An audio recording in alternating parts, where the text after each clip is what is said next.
Well, I want to make a proposal that for Marion County, Marion County, which is named after Francis Marion, General Francis Marion, the Swamp Fox, who fought in South Carolina during the Revolutionary War. Now I got the pseudo-Confederate flag from South Carolina now. Actually, my 6th great-grandfather was a captain in his army, so, you know, I'm fine with Marion County, you know. I want to tell you that I think that the Confederate heritage ought to be displayed on all the deputy and sheriff's cars with this. Don't tread on me, which is, don't tell us what the hell to do. We're doing our things our way, and with the Confederate flag, because the Confederate flag actually stands for freedom and real constitutional rights. I just want to put it out there like that and just get the freaking clear the air with this stuff, because I know people like to argue for the Confederate flag over heritage, quote unquote, but it doesn't stand for heritage, and nobody picked up a rifle back in 1861 and says, I'm going to fight for my heritage. No, they were fighting for the same reasons as 1776 all over again. Now, my family goes back to 1776 in South Carolina, and also the Confederacy. And also, they were located right where Sherman went right through. Darlington, Marlborough, and Florence counties. They wiped the place out. It was pretty bad. Now, I want to say this, you know, I want to also tell you something in defense of former Sheriff Blair. Now, I know the guy was corrupt, whatever the hell you want to call it, but, you know, he had, with everybody that's corrupt, there's always like a side that's good. He went down to the villages one time, and he said to the people in the villages where, you know, where all the village people are, which is pretty much what it is. I don't really like the villages. I think it should still be farms and all that garbage. But he told the people down there to arm themselves and get concealed weapons permits to, you know, make sure they're safe from criminals. The Ocala Star Banner, I read it in that paper, and they said they were horrified by him making that remark. And I was like, what? Which tells me the Ocala Star Banner is a bunch of liberal weenies, okay? They really are. Now, obviously, I don't talk Southern because I'm really born and raised up in New Jersey, but I've been down here way over 20 years, and I've been out of New Jersey for about almost 35 years. And, you know, it's just that I've been in contact with people from up north a lot. I guess maybe that's why I still have it. But anyway, the deal is, you know, don't be afraid to stick to your guns as far as, you know, the Confederacy. I actually have a video out, and I'm going to point to a link about Dylan Roof. I think that whole thing was a setup. I also have another video out that is about the civil rights movement being timed exactly with the war between the states centennials that were encouraged that the states celebrate, which I think was another big major media psych op on the masses. See, today they got this flag being associated with slavery. It's not associated with slavery. But I'm going to tell you something about slavery as it existed in the South. The big criminals were the ones from the North bringing in the slaves. That's where slaves were killed off and went through horrible conditions coming in on the ships. That was not the South doing it. Of the few people that owned slaves in the South, it cost a lot of money to buy them. Now, I know how money works. When you pay for something and it costs you a lot of money, you make sure you take care of that asset. There was a financial incentive, a big financial incentive, to make sure your slaves were motivated, they felt good, the families were together, and it wasn't like that across the board. But then again, when you're comparing slavery in the South to like communism as it existed in the Soviet Union, absolutely no comparison whatsoever. Not in the least. And one of the problems we got in the United States is we're moving more and more towards the way communism was in the Soviet Union, especially with the new Democratic Party. I'd be fine with the old Democratic Party, not the new ones. I'm talking 100 years ago. But as far as what goes on in Marion County, it should be strictly Marion County, and the hell with the bull crap even coming from the state. Now, I know Marion County does have a pretty strong southern tradition. A lot of people came from South Carolina and originally settled this county. That's why it's named after General Francis Marion. Marion County was the one that actually brought the most troops into the Confederacy, and we were the first ones that called for secession. Now, Florida was only a state like 14, 15 years when they seceded. So I mean, it's like saying if you became a state in 2002 or 3 and then you secede now, that's what it was relative to that, and it was all legal to do this. But I'm going to say this, that where the money, I'm going to also, because I know one of the things that's really focuses on people in North Florida, or whatever, if you want to say North Central Florida, North Florida, the money is going to go back into agriculture again because of one glaring fact, and that is what's coming up is the mini ice age. We're going into a 400-year cycle. You can look at the work of John Casey. He's actually out of Orlando. He was like a scientist or something working with NASA. He's one guy, but there's a lot of other people telling us that it's a fact, and you already could see the writing on the wall, what's going on globally. Now, they might show you pictures of Alaskan glaciers melting. Well, the Alaskan glaciers will melt during a mini ice age, but the rest of the Earth is going to get much colder, which means, because it's in different areas. The glaciers happened in Alaska after the end of the last major ice age. A lot of people don't know that. But what's going to happen with the mini ice age is the growing season in the Midwest is going to be greatly shortened, and the growing season in all the northern farms is going to be greatly shortened, and food prices are going to go way the hell up, and fertile agricultural land in the South is going to be worth a hell of a lot more money. Now, one of the ways we can really make a slew of money in Florida, I was like, I think you ought to be a damn nullification law, for crying out loud, like they try to do in South Carolina back with the tariff in the 1830s, is if we grew industrial hemp, not the crap you smoke, because I don't smoke that stuff, and I don't drink. If you made industrial hemp, you can make fuel from it, and they ought to make moonshine. They ought to make moonshine for fuel legal again, 100%. I'm telling you, because we could be 100% energy efficient in this state by growing industrial hemp, which grows 10 times the amount of alcohol content than corn, without using herbicides or pesticides, which can contaminate the aquifer under the ground. But now, you know what's behind making that illegal? Standard Oil. That was actually done way back when with John D. Rockefeller. John D. Rockefeller was the guy that pushed for prohibition. He used the religious people to do it as a cover, but he was really, he didn't want the competition from the alcohol being produced by farmers, which was competing with his gasoline product. And any idiot knows that alcohol burns way cleaner than gasoline. You can burn alcohol in cars, in old cars, and they're very clean burning. The engines last longer. That's what happened back when the Model Ts came out. Everybody wanted to use alcohol. Nobody wanted to use damn gasoline. So John D. Rockefeller made prohibition happen, used a religious reason. Oh, it's because you drink it too, But that's like they used a religious reason with the North, with the garbage about the abolitionists, who were only 3% of the northern population, with slavery. The southern slave owners actually valued their slaves highly.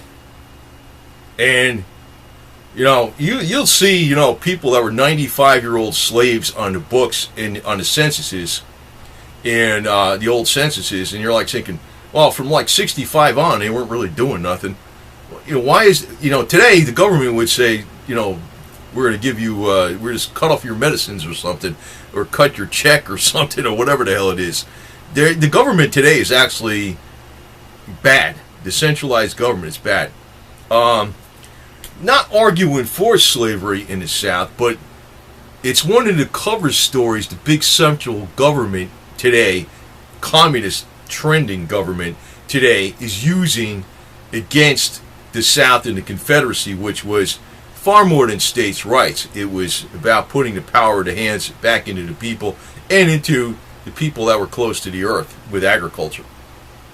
Now, I also want to mention on this video there probably is a cure for the orange blight, which is affecting the state of Florida, using frequencies. I've had other, and I don't know what the frequencies are specifically, but I do know there's frequencies that you can use by using a sample of the organism, and you can kill off organisms that are linked to it, that are close to the genome, by using a certain, it's like a high-end technology that's hard to explain, but I have it on other videos. But it could be used to actually kill fleas on cats and stuff locally. You can use it on, I'm sure it could be developed very easily to kill the orange tree blight, by taking the sample of that microbe on the tree and putting it in a DNA Mobius coil and running the frequencies. And it works through a principle called quantum entanglement, where those frequencies, even though they remotely go to the actual organism, and you say it's whack job bullshit, well, it ain't. I'm going to tell you right now, it isn't. It isn't. It's not that new of a technology. It's actually been out for 10 or 12 years, but it's being developed more and more. Problem is, with this technology, it could be used for evil too. That's the other side of it. I'm almost afraid to get it out there, because I don't know if, Dr. Jekyll gets a hold of it, they'll probably try to kill the human race with it or something. That's another thing. But, if they got that capability, the government's already got that capability already.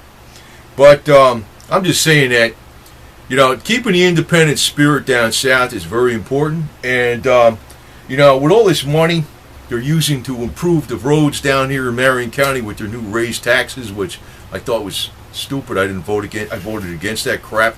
They ought to go with putting more Confederate monuments up in a Confederate museum. The hell with it. Not afraid to put this out like this. And for people that's, I already know what's going on. I already know what's going on with the black people, because there's been a long-range media blitz played upon everybody across the board to accentuate problems. And when they do that, that just means big government comes in there and makes the rules. That's always been their game. That's always been their game. But I'm not agreeing with slavery, but I can tell you they got another type of slavery right now called wage-based slavery. In other words, we pay you as low as possible, and then after you're done with the job, goodbye. If you got a medical problem, you break your leg, or you get sick, or whatever the hell it is, too bad. That wasn't like that on the plantation, because the plantation, we were like, oh, I got to take care of this guy because he's worth all this money and I can't afford to replace him. Stuck with him for life, you know what I mean? That's the reality situation. There was a close relationship between the slaves and the whites back down south when the plantations were going on. There was a close relationship. Most people didn't have slaves because they couldn't afford them.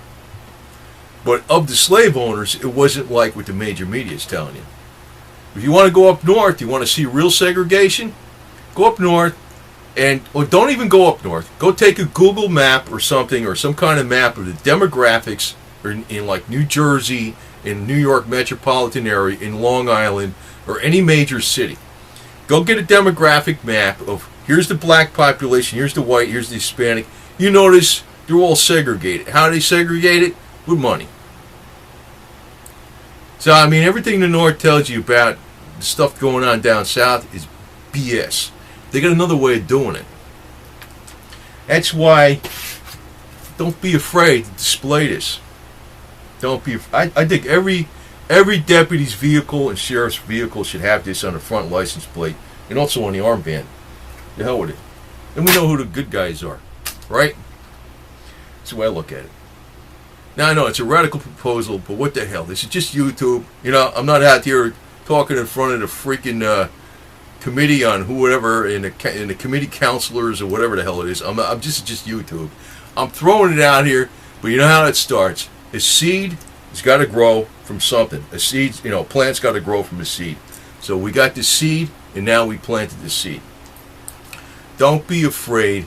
And that's something that President Jefferson Davis used to say, right? Confederates, don't be ashamed of what you fought for, your homeland. The principles of 1776. Don't be afraid of that. Now, I know the Union had good reason to enforce the Union. I know the story was a big cover story about slavery. I know that was. Abe Lincoln didn't give a damn about the slaves, man. He was going to make slavery permanent in the South with the Corwin Amendment. He was all for that. And the only reason he put former slaves in the Union Army, he said it himself into the letter to the attorney Conklin, his good friend, that it was to save a white guy from freaking doing a Union job of being a Union soldier. So let the former slave do the work. That's what Abe Lincoln said himself. New York likes to put a big con job about this guy. He's a load of it. That's all there is to it. But the one thing the Union really did fight for that was correct was, like in 1776 they showed the picture of the snake, not this snake, not the Gadsden snake, but they had a long snake. It was cut into different pieces, and they showed like each piece was a state, and it was like join or die. So, there's a reason for having a union, right? Because individual states can be taken over by a foreign power. But then again, we don't need to delegate all these powers to the central authority, which was a precedent that was established with Abe Lincoln. Now, I always voted Republican, but I tell you what, I don't like the Bush family. And I don't like Jeb Bush, who was governor, who took down that flag off the state capitol in Florida, in Tallahassee, and he said it represented racism. Bullcrap. What about the Dozier School for Boys, which was located not many miles from him, and all that stuff was going on for 100 years, especially against black kids and one white kids. He's like worried about a flag. The flag was encouraged to be put back up on the state capitol back during the centennial to celebrate the 100-year anniversary. Just like they did in South Carolina. They put the flag back up on the state capitol in Charleston, South Carolina, April 18, 1961, to celebrate the 100-year anniversary of the firing on Fort Sumter, which Abe Lincoln reinforced, and he started the war. All right, but I'm out here to fight the freaking major media. They're a bunch of crap. I know that. But me being from New Jersey and New York, I know their games. And I'm not getting dressed up for this video, so you noticed that. I already did. But hey, I'm just plain talk. That's the way it is. And there is a lot of stuff out there that actually could be done for the health care of seniors in this state with natural agricultural products, which can be a bona fide small business for any person in this state.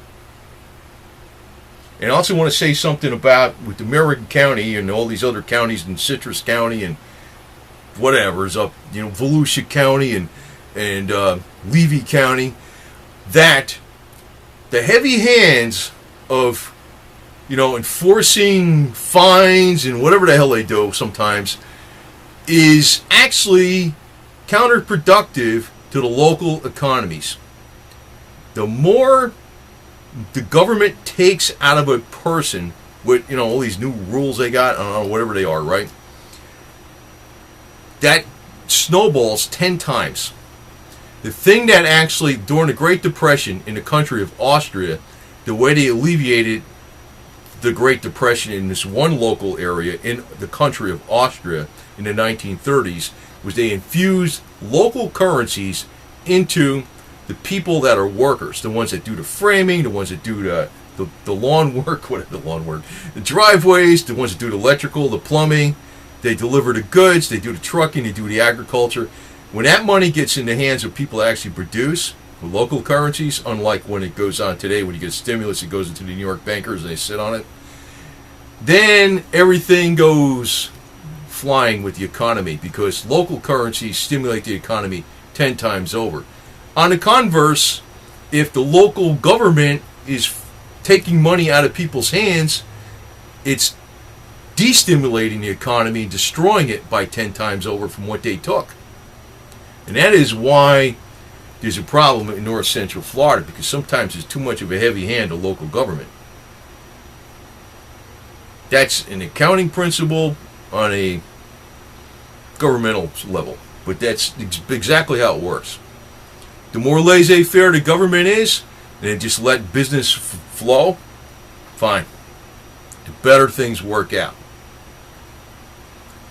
Like, I just got my registrations all renewed and my license and all that crap, but some guy was out there driving around with expired registration. It's like, I don't know. I got all of my crap legal, but it's like, you know what I mean.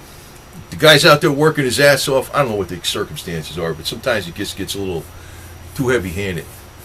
Back in the day, 100 years ago, people were driving horses. We didn't even have registration, right? I don't know. Hey, maybe I'm too much libertarian. So, anyway, get this on the front of license plates and use the sales tax increase to make Confederate monuments in a museum. Over and out.